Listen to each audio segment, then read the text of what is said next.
You are now tuned into the sounds of Big Nate Sports Talk. It's on all the time, anytime. I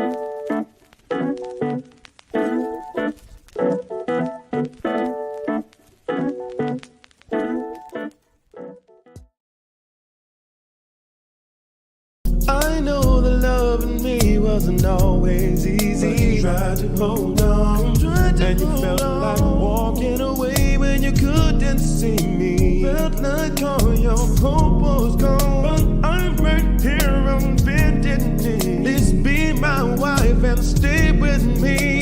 Just take my hand through stormy weather. We will stay. Let me be the one you run into. When you need me, I'll be there. Just to let them know that I do care. Baby, I promise you, I'll always be true. And baby, I promise. Baby, I promise. I'll be right here for you. No matter the problem. No matter the problem, baby. I'll stand by your side. For the love we share can never be denied.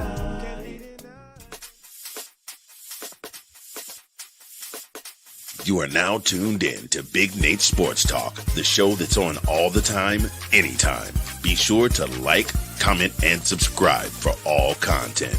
And now, ladies and gentlemen, your host, Nathan Snell. Bring your sports game with Big Nate Sports Talk.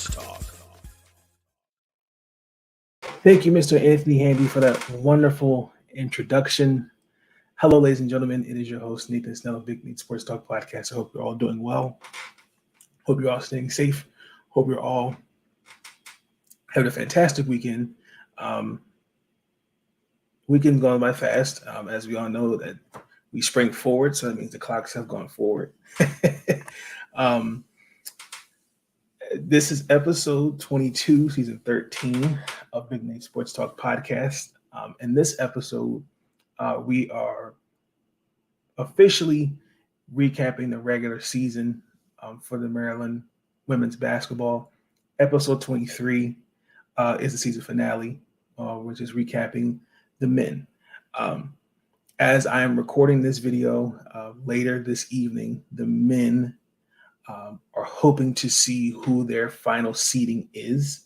I'm hoping we stay away from I have a feeling they're going to get us like a 7th, 8th, or 9th seed, depending.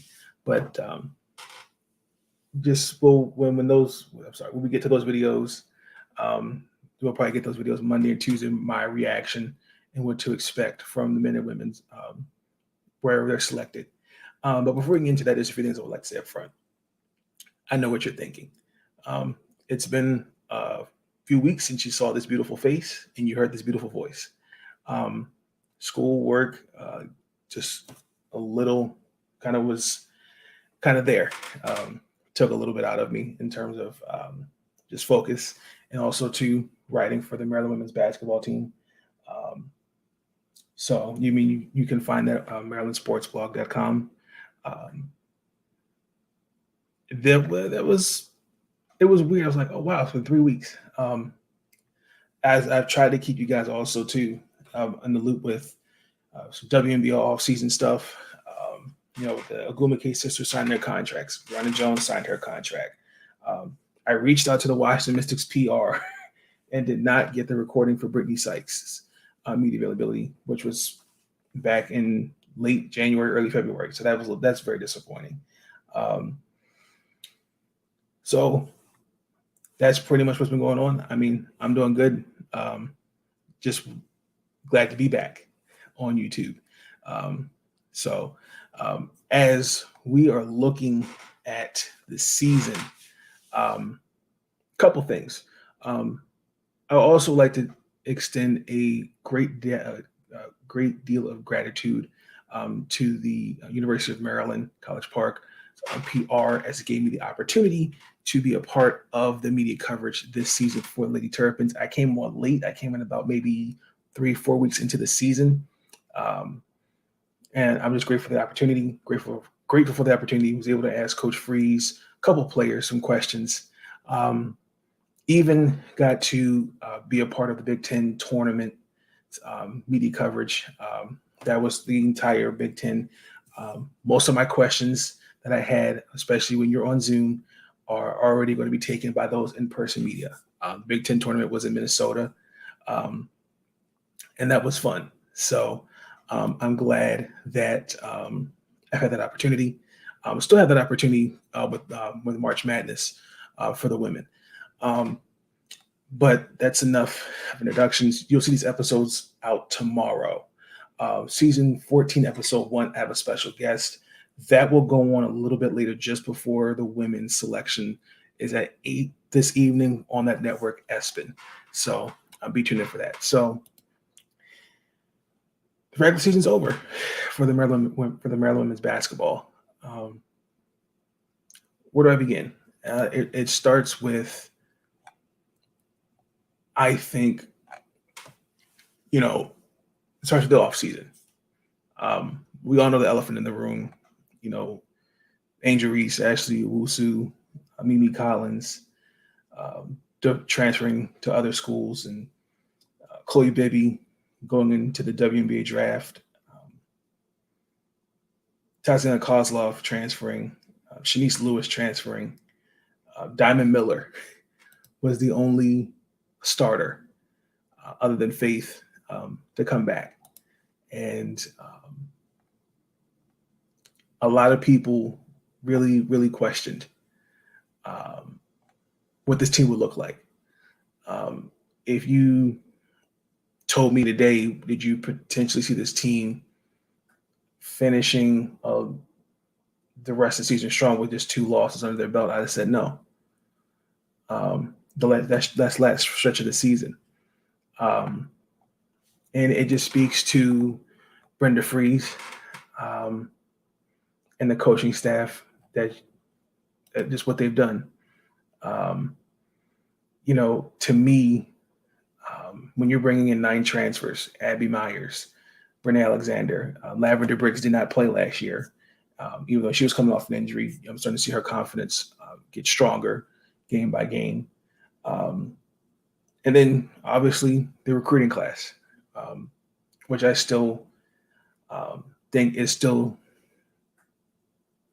this year is there, it's observing, and next year, let's see what it looks like. It was interesting. Coach Freeze had talked about it. This was probably one of her most toughest years because it's been her 21st season as a Maryland Terps head coach. Yes. And the conversations that I've heard on social media and other realms of media, what would this Maryland team look like? Why can't Brenda Freeze keep top tier recruits on her team? And it's actually funny when they did the pre-rankings, they actually picked Maryland to finish 4th. And I feel like that was justified because, again, as I stated earlier, just in that 9 transfers. And to finish the year 25-6, 5-3 in the Big Ten, 15-3, in the Big Ten. Credit that to Coach Freeze and the coaching staff, but also to credit the ladies.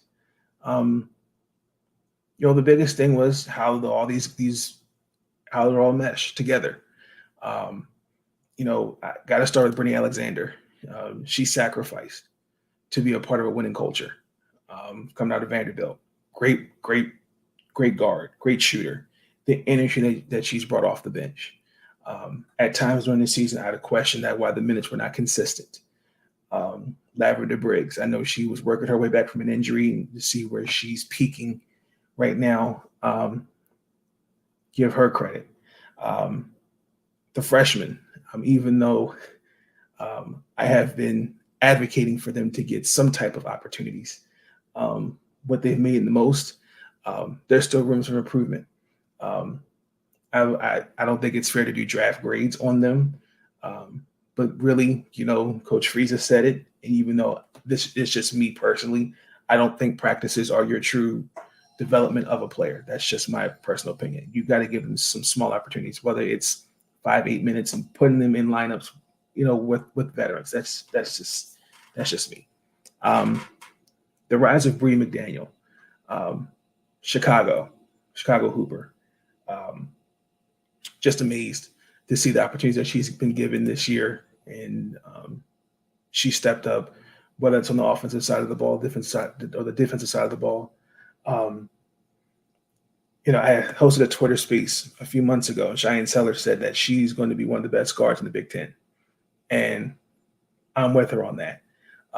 Cheyenne Sellers, from last year, just a tremendous step forward this season. Last year was the Big Ten sixth player of the year, and she's just established herself as one of the best two-way guards in the nation, without a shadow of a doubt. You see her numbers in practically every category double than what it was her freshman year. In the 29 games, she's had double figures. Abby Myers out of Princeton was all Big Ten second team. For me, because she is from Maryland, she thrived. She balled. I think she's in the top. She finished her records in the top 15, and I think she was second in points on the team, steals and rebounds. If I'm saying that stat correctly. Faith Masonius, same thing. Big Ten. She got the Big Ten Sportsmanship Award. They all consider her the mother of the team, dealing with her knee injury. I asked her a question just before we played Iowa, if I'm not mistaken. And I said, the first thing that comes to my mind is perseverance. Is how have you just stayed the course, from your injury to get to where you're at now? And she said, basically, it's just staying positive, just persevering through it, having a strong supporting staff, friends, family, and coaching staff.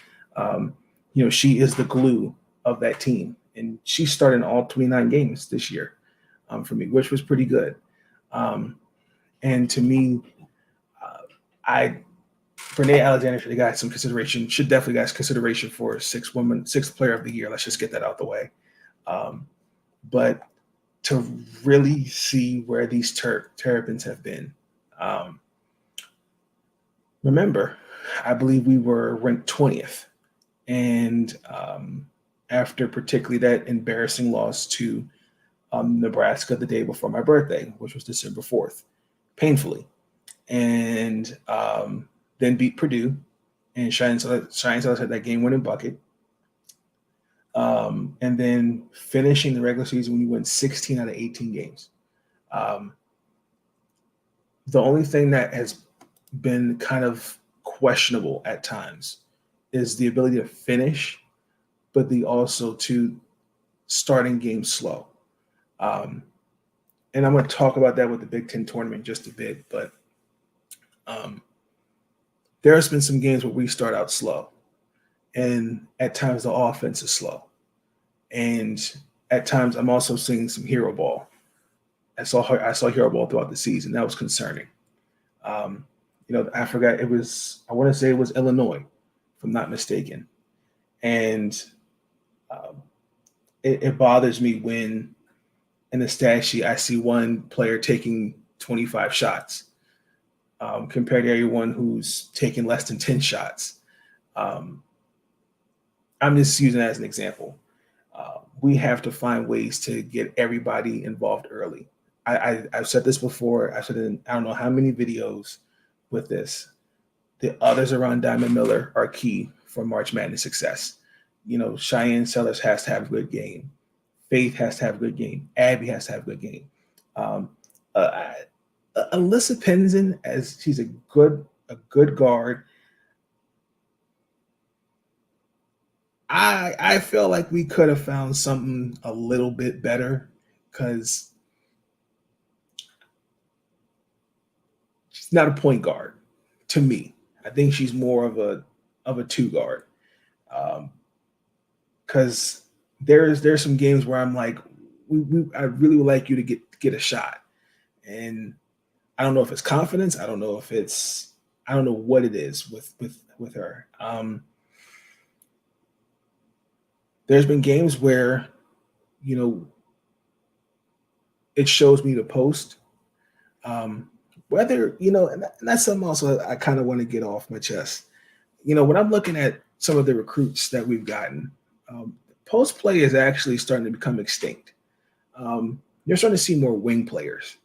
And I'm curious to see, we got a 3-star coming from New York coming next season. I'm going to be kind of curious to see how Mila Reynolds, Emma Charlton, and this recruit that's coming to Maryland, I'm really curious to see how they look next year. Because even I think a post matters, but the shooting just has to be consistent. I feel like at times, now I think the meaning a post player arguments has gotten lazy. Yes, it is needed, and we are a small team. I won't deny that, but I think it makes up on the defensive side of the ball, because I think we're more active. I think we're more of a grit and grind defense, and it shows. I feel like our defense dictates the pace of the game, and it shows. Brenda's 2-1-2 press, the full court press, the zone as well, 2-3-3-2 zone. It's effective. In the beginning, it was a little choppy, but the biggest thing I've heard them all in the pre and post games is talk about communication. It's gotten better. In my eyes, it has. But I mean, I really I'm proud of this team.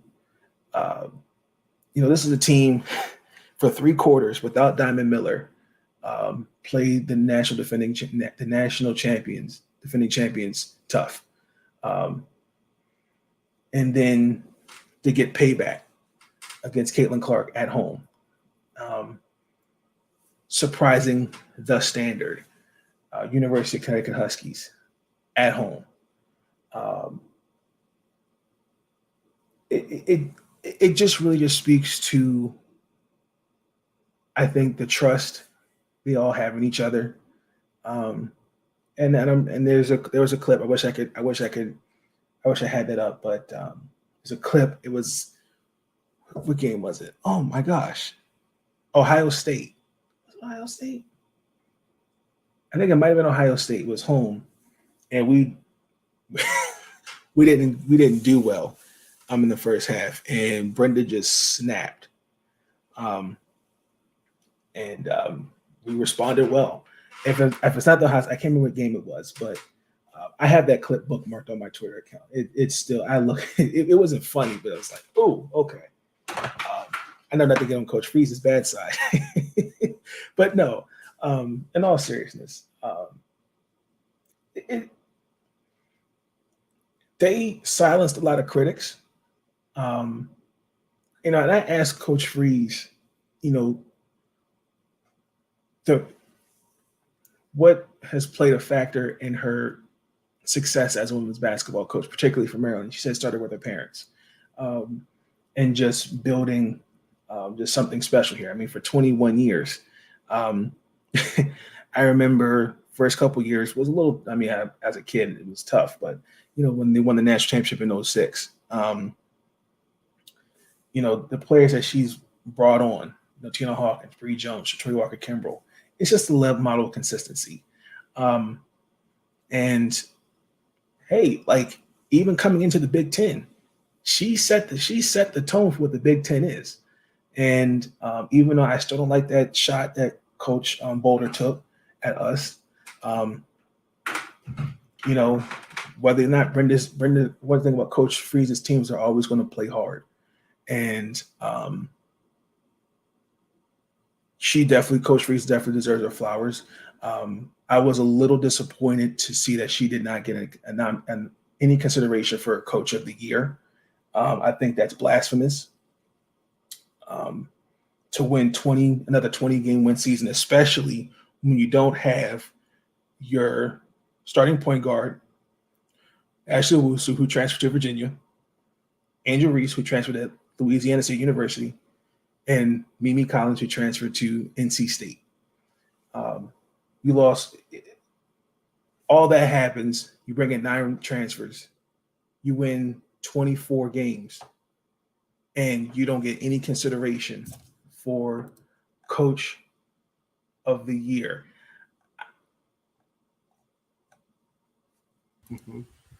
I can't defend that. What do you want me to say to that? I think that's ridiculous. She should be on that list. I also think too,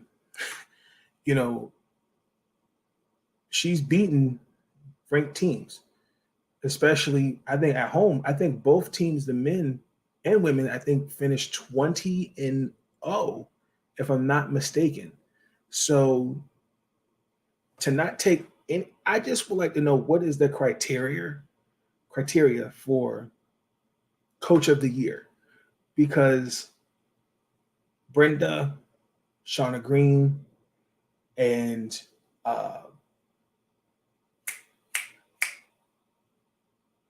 Gino, they should all have some kind of consideration. But it's just laughable that one coach who's, even though Texas did win the Big 12, you had another Kim Mulkey. That schedule was just soft. That's hard on the subject for another video. I just feel like this Maryland team exceeded expectations. And as I stated earlier, it sounds to critics. And this team's peaked. It's peaking at the right time. Now, I liked how we finished strong. I was definitely on the edge of my seat against when we played Ohio State, because I really thought we were going to go into overtime. And luckily, the basket didn't count. But, I mean, I really can't pinpoint any other negative things about the team.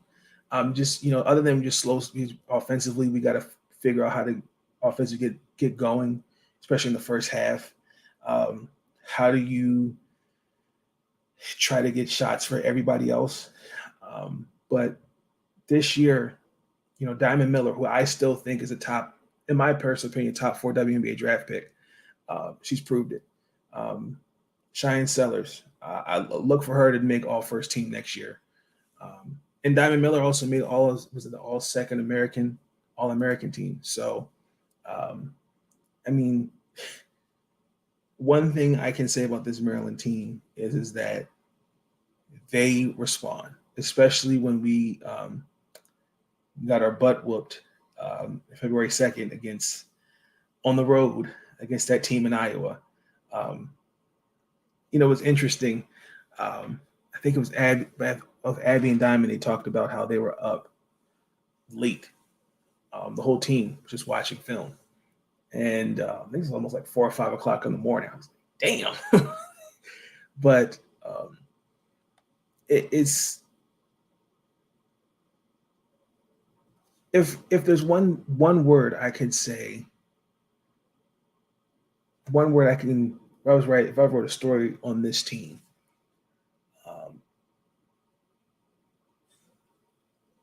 a title for this season, and I'm quoting Diamond DeShields, y'all don't know shit. Because to see where this team was in the beginning of the season, to see where this team was in the offseason, to see where it is now, nobody in their right mind would have thought, wow, 24 wins, and you could be a potential number 1 seed in March Madness. I'll take it. So I'm just really excited for this team. I'm excited for the future. It is going to kind of be a little different next year. because Diamond's gone. Obviously, Faith might come back. Brene and Lavender, I believe, have extra COVID years, and then we'll see what also. And Abby's gone too. So let me ask you, can see who stays, who transfers, who comes in. We got Ava McKinney from McDonough High School, who I think is going to be a good little point. Who's going to be who's going to make an all rookie team next year. Watch out for her. But yeah, man, it's been one hell of a season. But before we painfully transfer into the Big Ten tournament, let me get into the sponsor of the show, Zagnif Apparel LCC. You want to dress like you're famous? Then why don't you just mosey on to Zagnif Apparel LCC? Excuse me, Zagnif Apparel. I can't talk. And you can dress like you're famous. The following is a presentation of Zagnif Productions, LLC.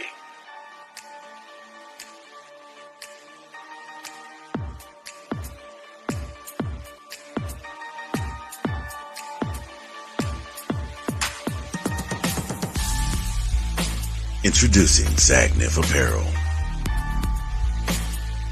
Our comfortable line of leisure wear and athletic wear will have you comfortable and stylish at any occasion.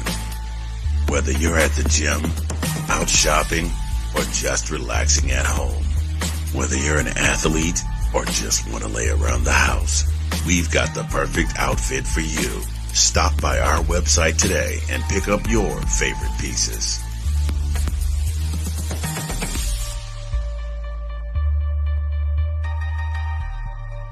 Zagnif Apparel. Dress like you're already famous.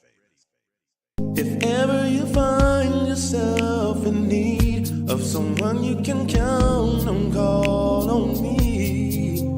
I will be the shoulder on which you can lean. 'Cause I'm always here to listen, to be the one that you can count on. Pick you up when you start to fall. And if you ever need me, girl, all you have to do is call. I'll be the one to dry your tears, the one who will chase away your fears. And I'll go that extra mile to see you smile again. Whenever you need me, I will be there. I'll always be with you to show you I care. No matter what may come, you'll always be. Yes, and you can get a nice 15% off on your Zagnif apparel with my code as you see on the screen, Big Nate. 15% off. Dress like you're famous. Please go on down to Zagnif Apparel. Dress like you're famous. So as we are continuing our conversation, before we get into that, I can't keep. I want to keep also to speaking on the greatness of what Brenda Fries is to this program. I mean, I think one thing we all kind of have to understand is that not every player is going to fit any basketball program.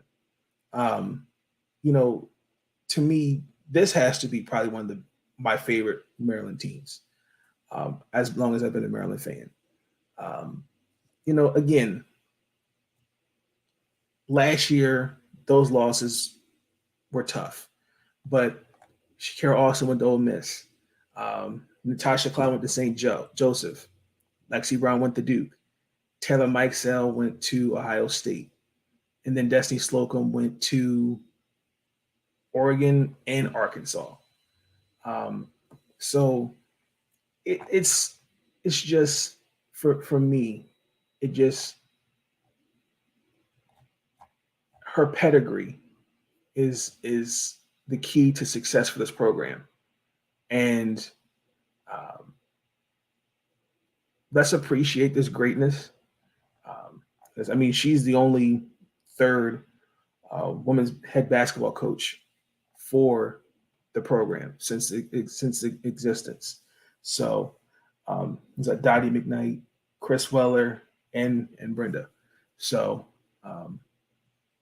as we painfully have to talk about the Big Ten tournament, which again, let me state it was a great opportunity. I had a blast being a part of the media coverage. I will say that my question was, I guess they had to select. Maybe I'm wrong on this, but it seemed like they had to select their players, the players who was going to speak post game. The Illinois one, it was Bree McDaniel and oh my gosh, that was Abby Myers, and then it was Diamond and Abby and the loss against Illinois. Now, if you remember, the first time we faced Illinois, Genesis Bryant did not play in that game.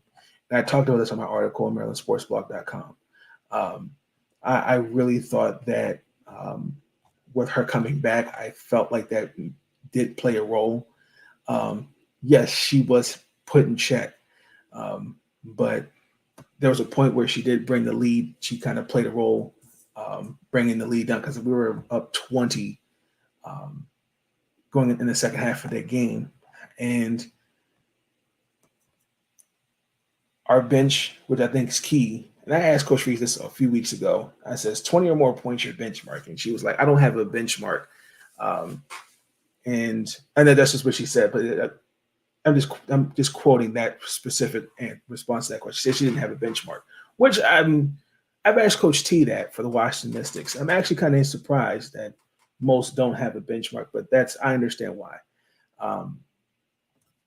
I thought that, especially beating them, I was kind of curious to see what they would look like with Genesis Bryant. But also, too, Illinois was from three. They struggled, and it was. I ain't gonna lie. Going in the fourth quarter, it was kind of an eyesore. And again, as you know, even though we had the lead, we started all 11 Terps played.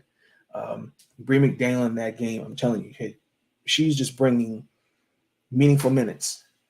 In the minutes that she's being given, it's well documented, offensively, defensively. And even though if you look at the stats, Maryland did really well. Didn't make any mistakes in that game. We finished with 20 assists. I thought our defense would dictate the game. It just, to me, we scored 18 points off takeovers from them. That was also the key. But it just got to make sure we stay aggressive. And that's what we did. And then painfully, we had to face Iowa. And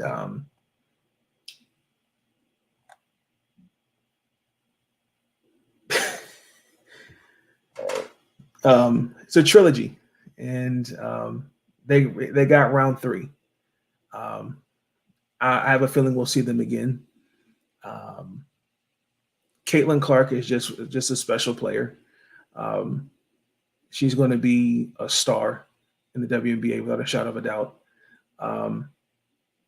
I really would have thought that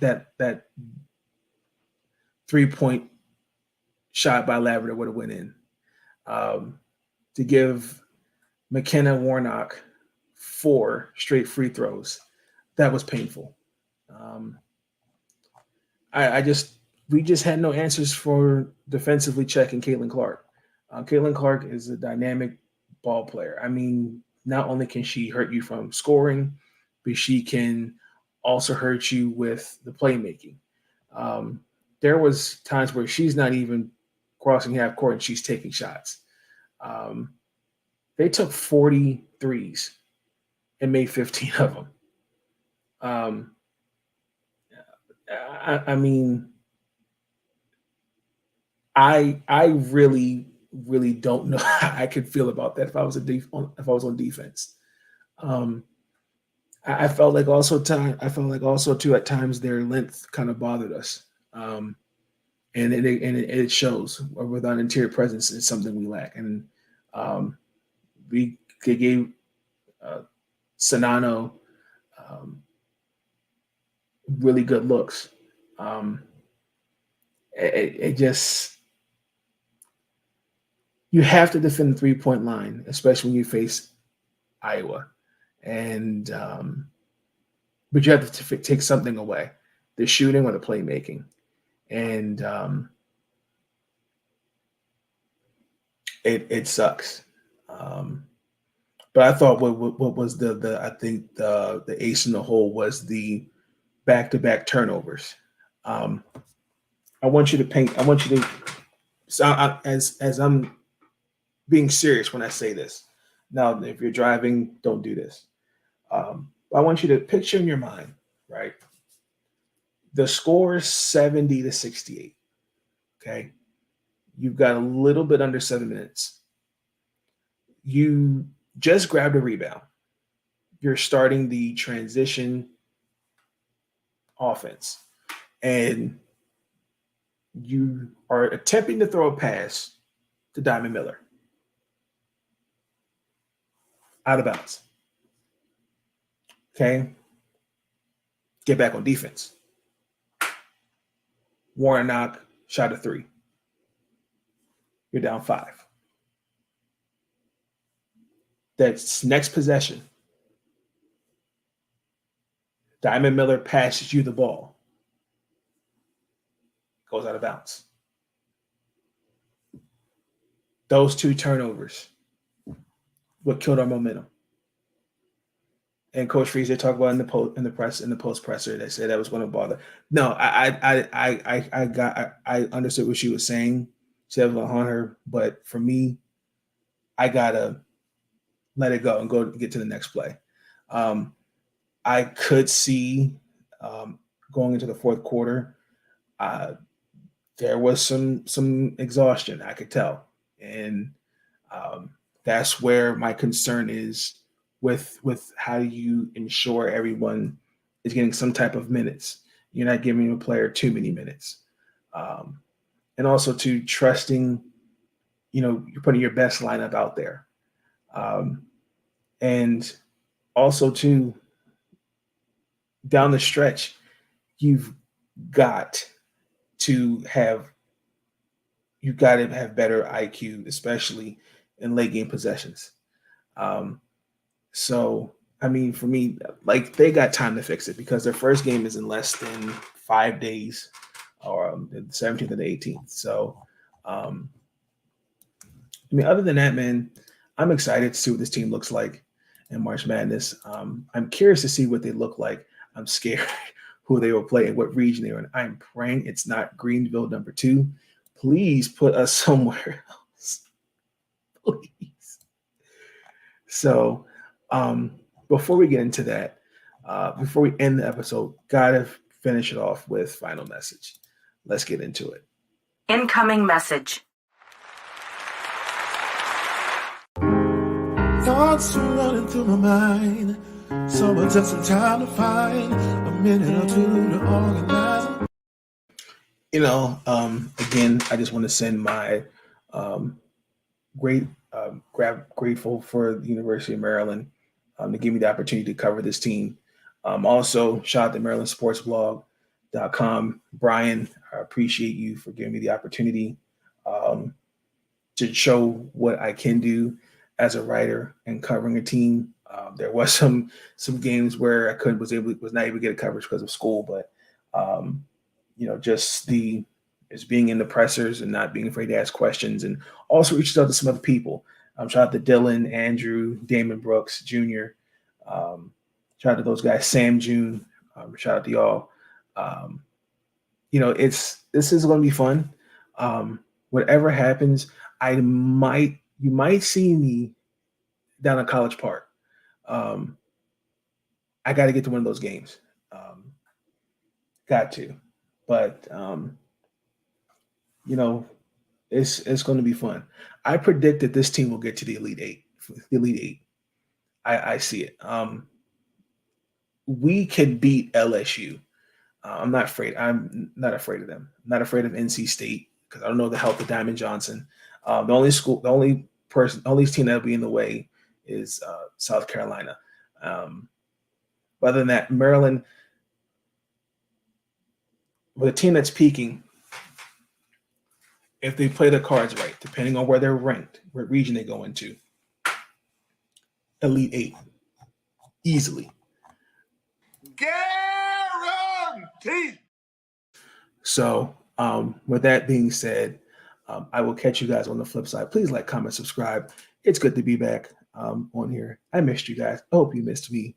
You'll see episode 23 as we also painfully have to recap Maryland losing, the men losing last night in their Big Ten tournament as well. So until then, I will catch you guys on the flip side.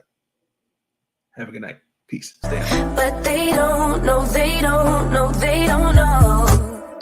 Nobody knows but us how we roll, how we roll. Nobody knows what we got but us, but us. Let them keep talking, let them believe that they know, 'cause they don't, no they don't, no they don't. Let them believe that they know, 'cause they don't, no they don't, no they don't. Let them keep talking, they don't, they don't, they don't. How we roll. Let them keep talking, they don't, they don't, they don't. How we roll.